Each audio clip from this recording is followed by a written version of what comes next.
You're locked on to Hans Olsen and Scotty Chin. That's right. Yeah! On 97.5, the KSL Sports Zone.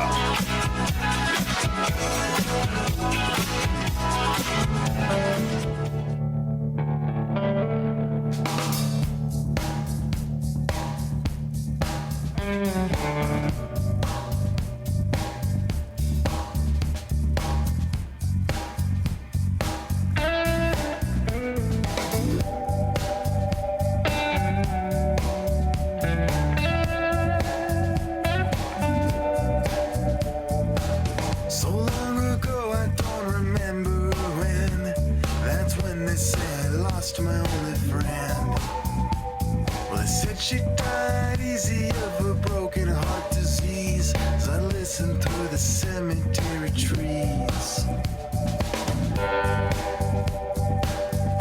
Hans Olsen, Scott Gerard, 97.5, the KSL Sports Zone. Highly underrated late 90s album. Little Wallflowers, Jacob Dylan, son of Bob Dylan. One Headlight, great song. All right, joining us now, a man who knows his way around a good song. Tim LaComb, kind enough to hang out with us. Coach, how are you? Hey, man, I picked that one. Lloyd was kind enough to call ahead and say, what should we go with today? And I've been learning a bunch of those tunes. So, Jacob Dylan's really good. There's I don't know if it was like a VMA or some award show where when this song was really hopping and Bruce Springsteen came out and performed it with the Wallflowers. Oh, wow. And absolutely killed it. Brought people to a standing ovation. Oh, yeah.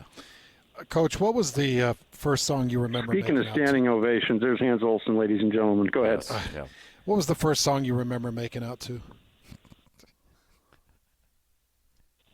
Oh, man. Now this is going to date me, dog.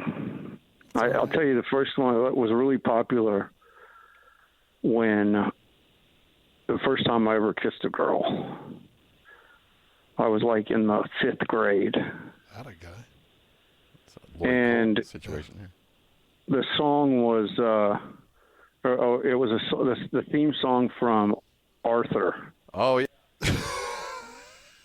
Once in your life, you find that one. Yep. You know. I know that song. Yeah.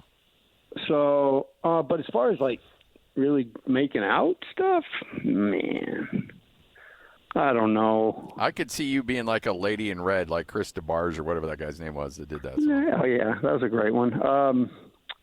That seemed to be a stake dance song all the time. No, that made the circles on the old stake dance circuit. Because I think it checked all the boxes. There wasn't any crazy lyrics. That's always something at BYU, you know. Anytime a song's played down there, it's got to be vetted by 7 committees. But it was Christopher Cross, that brought you to the first kiss. Good for you, Lloyd, Coach. will you play that? Perhaps just under us a bit, and maybe bring back some memories. My son's getting married this weekend, so it's kind of a crazy week. Yeah, getting married on Saturday. Wow, congratulations. Rehearsal dinner tonight. Hey, how is the cost on weddings right now? Are we doing okay with jeez. I'm luckily I'm the father of the groom, but we still have responsibilities. And, I've shelled out some cash. I kind of wish I wouldn't have, spent so much money on baseball cards the last little while, but it is what it is. I'm still digging out of a hole from last year when my kid got married. It's nuts, dude. Well, you did go and get one of the nicest facilities in Utah. It was a beautiful place. It was a beautiful facility, and here's the thing. What did you do? Use Hans's yard? Yeah. With the balcony, they flattened out the roof and put a balcony up there. Had to work around the rain gutters. Yeah.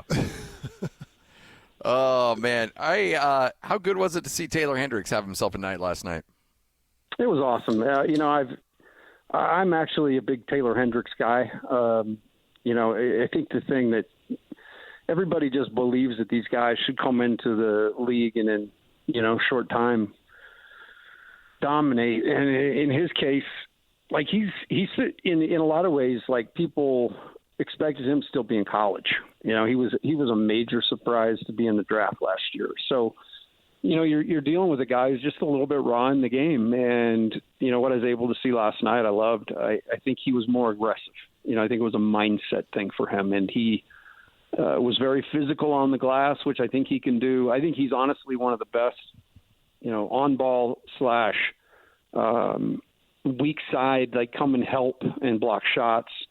You know, he's got a great defensive feel. And, you know, the offense is coming. So, it was definitely a good timing because I think people have, you know, we're getting a little knot in the old skivvies over the thing. But I'll promise you this: the kid's fine. He's a young guy who's, you know, in one of the more competitive sports in the world, and you know, last night shows that he definitely has things that will help him belong. So, tell me. I threw out a prediction with Cody Williams earlier in the show with Scotty. I heard it. Okay. I mean, I told you guys to listen. I don't know. Well, Lloyd doesn't believe it, but Scotty. I believe you. Scotty and I believe you. Lloyd's not even playing your song. You said so. Just I'll finish your sentence. You said he's going to play. You know, he's going to have a similar deal to Keontae, where he starts 40+ and he plays in 70+. Yep. Yeah, right in that range. When I said it, did you feel way off on that? No, not at all. I mean, guys, you know, the only limitation that Cody Williams has right now is strength. You know, he'll have nights where he just gets pushed around. And that happens to every rookie, you know. But in terms of, like, his, you know, he's got to tighten up ball skill. But, again, I think that goes with strength. So, I mean, as he gets stronger, and, again, a young guy, compare him to his brother, but his brother played more, you know, college basketball. I really, really like his feel for the game. I would love his athleticism. I mean, the dunk he had first night in Vegas when he drove it and, you know, cuffed it with the left hand was beautiful. I'm just telling you, as he gains strength, the confidence will come. Not confidence. He's very confident. As he gains strength, you know, he's going to become one of those guys because I just think he has it. And there are going to be nights, like I said, where early on he's going to, you know, he'll have nights where he gets knocked around a little bit, but that's good for you. And but I think they got a great one in him. You know, we had Sam Merrill on during his rookie year, and it just when you said strength, it reminded me of this. He said, you know, everybody talked about the speed of the game, and so that's what I'd really prepared myself to be shocked by was the speed of the game and being ready and being, you know, not being taken back by how quickly the game is played. He goes, so I was ready for that. He goes, the thing that really surprised me in transitioning from college to the NBA was the strength of the players and how strong you have to be. He goes, that was something that, you know, you kind of think about, but you're really surprised by.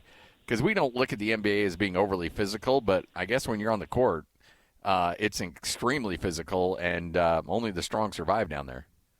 Yeah, I mean, those guys are so friggin' big. You know, on TV, obviously, we can't feel that or see that, but you get down there on the floor and see how big and strong these guys are. You know, they're playing against men. And every single thing in basketball, you know, there is a point of attack element.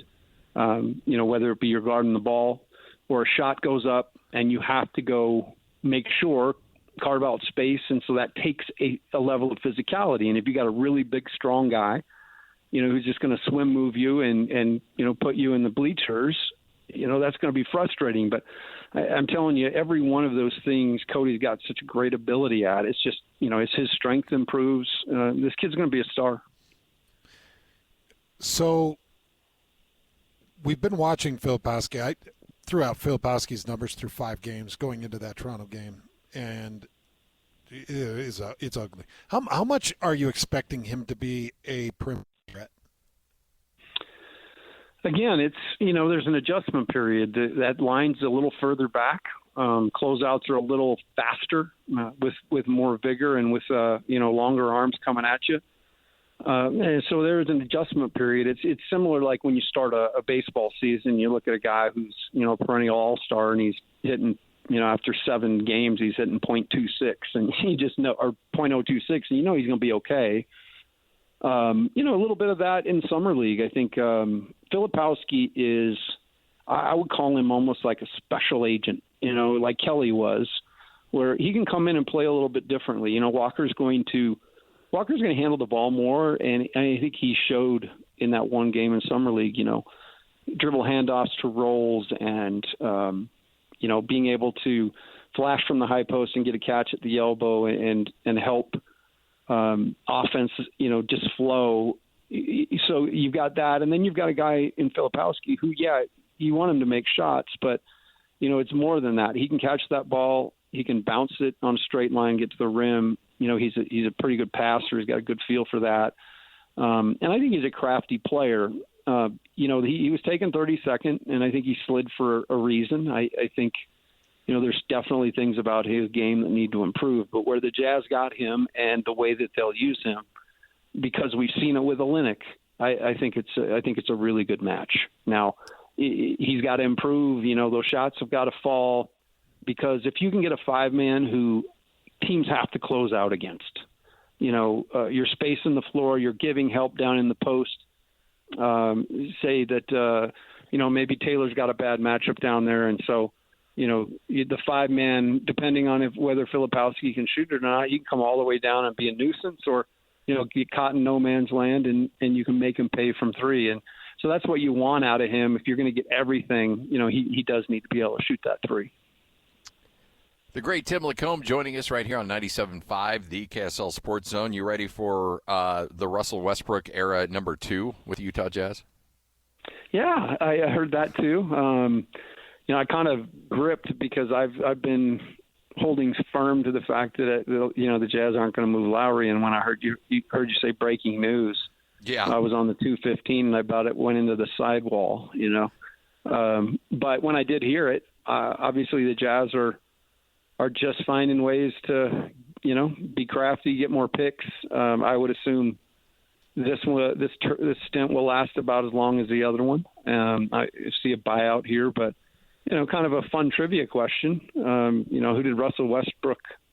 Who employed Russell Westbrook in the NBA? And to say the Jazz twice, that's pretty funny. Not much in return. I mean, you get a second-round pick swap and some cash considerations, but Chris Dunn wanted to get out, and I think the Jazz wanted to facilitate that. He gets himself.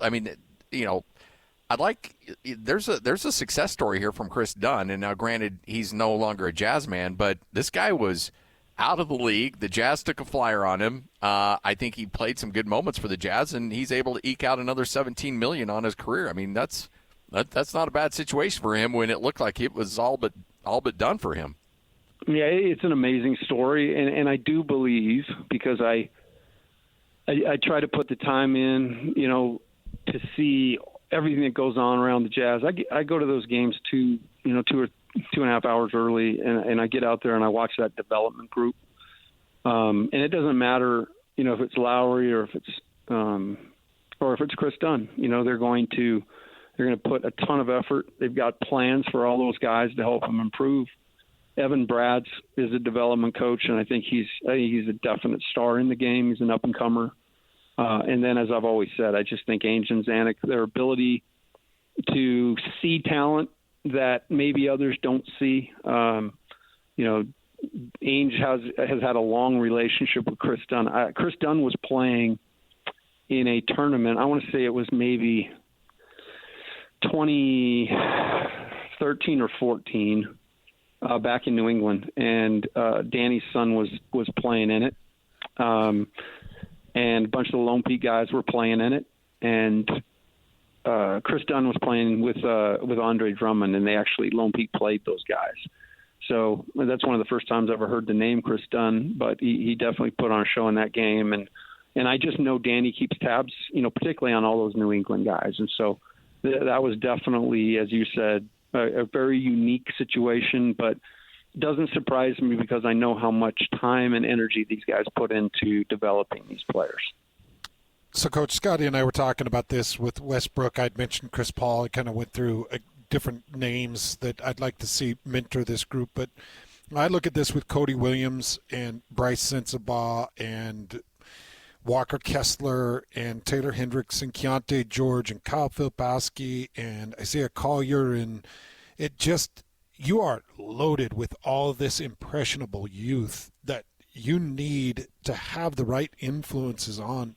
Who's the influence the Jazz have on this roster that is going to help mold these young guys as they're trying to figure out what the world of professional basketball is all about? Because as you know very well, it's important that somebody's there to have you handle your business the right way. Yeah, it's kind of what Dennis Rodman used to do for the Bulls back in the day. I'm just kidding. Being the mentor. The Jazz, I think what they have the best. One of the best things ever is when your best player is then one of the best guys and hardest workers. A lot of that stuff just happens naturally. Again, I think the Jazz are run as well as any organization in the NBA. And, those are things that they put a lot of time into, is the character of these guys. But, suffice it to say, if Lauri Markkanen is your best player and, is the guy in the locker room setting the tone with commitment, being out there working on your craft, maybe there'll be a part of Lauri that needs to be a little more outspoken. But I don't even know. I mean, Tyler Haws, in all his time that played for us, Ty was he just led because he was the first one there. He was the last one out. And it was like clockwork. I would joke that we'd have to check his battery every night. But if the battery was in, there was 20 on the board. It was just kind of a almost guarantee. And so when you've got your best player who puts that kind of time in, that cares that much, and then is a good person to boot, I don't know you have to do a whole lot of mentoring. I think that may happen more naturally. Who was one of the best players you coached that may not have been a star, but was important to the overall win of a team that might surprise people? Like your version of like maybe Derek Fisher, who, not Shaq or Kobe, but was ultimately really responsible for making some of those teams that you coached go. Well, name that comes to mind, there's actually a couple names on that team, particularly the year we lost Brandon Davies. Logan Magnuson's a guy who comes to mind. Now, Logan, he's one of those dudes. He won several state championships. I don't want to short him, so I'm not going to guess, but he won more than one, several state championships in high school. And then he went to Salt Lake Community College and won a national championship with Norm Parrish. I saw Norm the other night at Summer League. And then, he comes to our team, and really he was our scout team, the head of our scout team. Logan didn't get in a million games. He got in games. Coach put him in a lot of times when we were in trouble and we had to kind of unknot from it. But he's not a guy you would sit and say, man, that guy just does. Just wows me with his ability. But makes the right pass, never misses a block out. Is encouraging guys. Somebody throws him a tough pass, doesn't give him the stink eye. He was just an amazing teammate. A guy like him, a guy like another guy, Craig Cusick, who played for us. Craig played for when I was at Utah with Coach Giacoletti prior to his mission. And he was so good for us up there in practice, and I told him, hey, when you get home from your mission, make sure and check where I'm at because I'd love to have you. And it just so happened that, I was at BYU and he came down there and Scotty, you'll remember he won us that game against Utah State that year on a putback. Yep. But just, again, a guy who, he just loved hoop. And, he didn't get a scholarship until his last year. But, dude, I'm telling you, he was so committed and was putting in extra time and helping with young guys. So those two guys, I don't want to – I could go on forever on names, but I think those two guys are maybe at the forefront that they weren't going to wow you with anything more than, if you just really studied them, their consistency, commitment was off the chart. Well, Coach, we appreciate it as always. Thanks for hopping on, but more importantly, thanks for being the one guy who listened today to the show. So we appreciate that. It's always nice that we have that one listener. Well, I think Hans's mom was listening too. I felt that through the airwaves. So maybe two of us out there. But I hope you guys know I love you, man. You're good folk. There it is. Very possible. My dad. I got a tear. But does this take you back, Coach? Yeah, I was in the front Puckering room. up a little Fifth bit, grade. Everybody was gone, and I holding hands. asked her to come over, and I wore a suit. I kid you not, I wore a suit. Fifth grade. Was it the suit or was it the music that brought the romance? Well, I was a scary-looking kid, man. I had those Bob Greasy glasses that go dark when you go outside. Oh, boy, It yeah, wasn't- nothing says romance better than those. Yeah, I mean, that's akin to like wearing sports specs, you know? Yeah. You probably got into your old man's Old Spice, slapped a little bit of that on. Hey, My Coach. dad, no, he had ironically- Elsha. Hellshot. Elsha, that Coach, was the 60% that of the was time it. it works every time. And you know what? If you go to Mr. Mac ironically- this very day, if you go to Mr. Mac, they have Elsha. Nope. I think it was bottled in 1974, and they still have it. I think if you drink it, you have a better chance of. Never mind. Yeah, okay. Ironically, Lloyd made out the same year to the same song with his first kiss. So it's kind of a. How? He was 2 at the time. He was 2. No, I'm way older than Lloyd Lloyd. got an Dude. early start. Let's just say that. You guys remember I was Rodney Dangerfield on the yeah, diving board back when Lloyd was in school. They're just trying to make it a point that I started early. Yeah. All right, I've taken You were in enough of your 5th time. grade. on Lloyd was just nonsense. coming out of preschool. He was You're the just best, a Coach. beam Thanks in for your his time. Family's eye. He wasn't even around. Oh, I know. That's All the right, kind of guys. game he had, though. Thanks for bringing back Don't those underestimate memories. Lloyd. My heart's a flutter. There you go. Love you, Coach. Tim Yes. LaComb, 97.5, the KSL Sports Zone.